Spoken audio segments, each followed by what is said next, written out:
Did you, I mean, when you signed up to be a movie star, I mean, when was the first time that you actually decided you wanted to be an actor? Was that way back in your Way past? back, I mean, I was 9, I think. 9. I can remember with my Uncle Dennis. Dennis Lawson. Dennis Lawson, being 9 and asking him, saying, I want to be an actor, and how do I do that? Yes. And he said, you know, if you still want to be one in 10 years, come back and we'll have a chat, you know. Did you want to be a film star?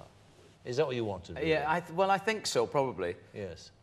I mean, I really firmly want to be an actor. And now, at 9, I mean, I don't know that you know what an actor really means, but I wanted to be like my heroes. I suppose I wanted to be like Jimmy Stewart, and I wanted to tell stories like he told stories, you know.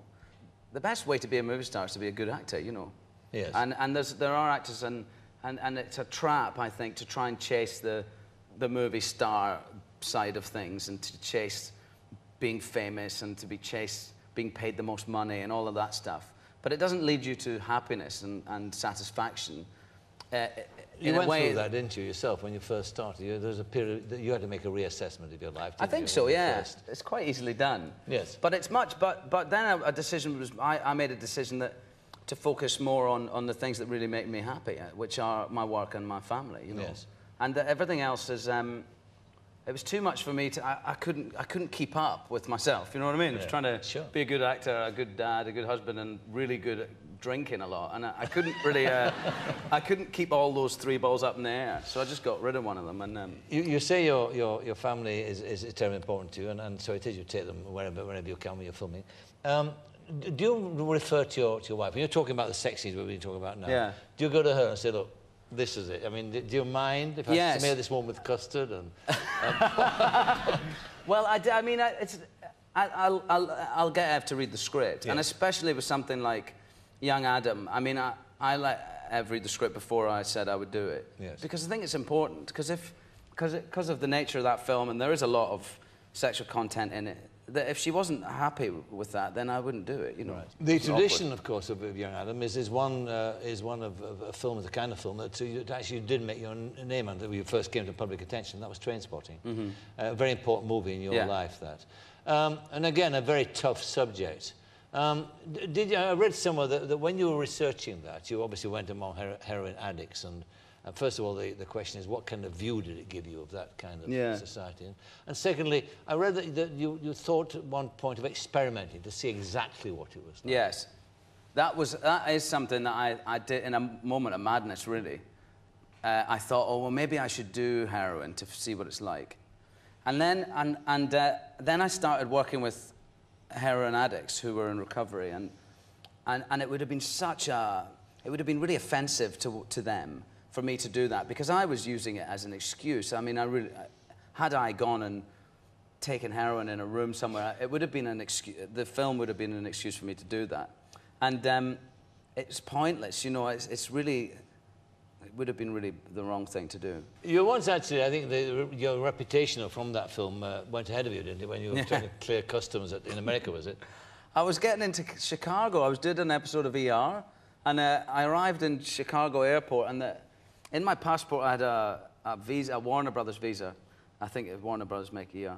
And the customs guy, kind of half recognized me, but didn't really, and he looked at the Warner Brothers thing, and it said, you know, so he knew I was in films. And he asked what have I seen you in, you know? And I went, well, the only thing you'll have seen me in is Trainspotting, you know, because it's the only film that had gone overseas at that point. And he went, oh, yeah. And he wrote something on my card that I just thought meant, on you go. And he went, you want to go over there. And he pointed towards this big red section where everything was red and big red signs. Drug addict signs, you know? And I wandered over there, and they'd had every single thing out of my bag, and took me into a room and strip searched me and all of that business, because I'd played a heroin addict, and because this guy just naturally assumed I'd be carrying massive amounts of smack in my bag, you know. Yeah. Well, how old were you when you first saw Star Wars? Well, I saw the first one. I mean, I remember vividly being picked up outside the school with my brother, wearing knee-length red socks and shorts, and to go and see Star Wars, to go and see my uncle, Dennis, who was in all 3. And it was the first time I'd ever gone to the cinema to see Uncle Dennis in anything. And it happened to be Star Wars, you know. And I was completely blown away by it. And what was the feeling when you went on the set for the first time? Well, massive disappointment. Because I remember I was walking with George Lucas around the set up in Leavesden. We made the first one here in England. And we were walking around and there was this submarine. There's the submarine section in episode 1. And they were building this submarine, you know. And I went, so George, will we be... How far down will we be when we shoot that? And he went, what? I went, how deep underwater will we be when we film the submarine stuff? And he went, it's none of it real. I went, oh no, yeah. And it's not. It's, you know, it's none of it real. I once made a joke to because doing press conferences or press junkets as they're called, can get really tedious for us because we just all day long, you know, you're in a room with, and you sit there and a journalist comes in every 3 or 4 minutes and asks you the same questions. And after 4 days of that, it gets really tough to make it sound like it's the first time you've answered it. And I was being interviewed by this, by I think a Dutch or a German journalist, you know, whose grasp of English wasn't hugely strong. And I managed to slip in that we were shooting episode 2 entirely in outer space. And he was like that, yes. With this little thing.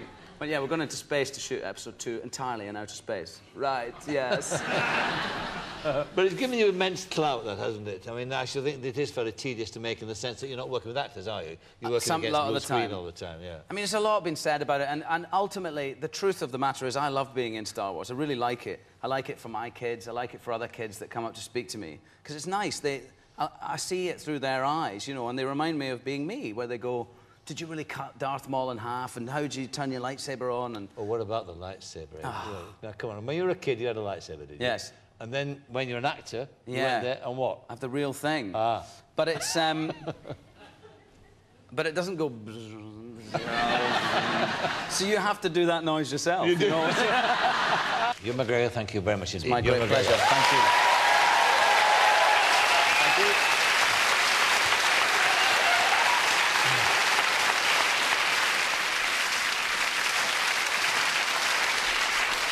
My thanks to Ewan McGregor, to Stephen Fry, Ronnie Ancona and Dido.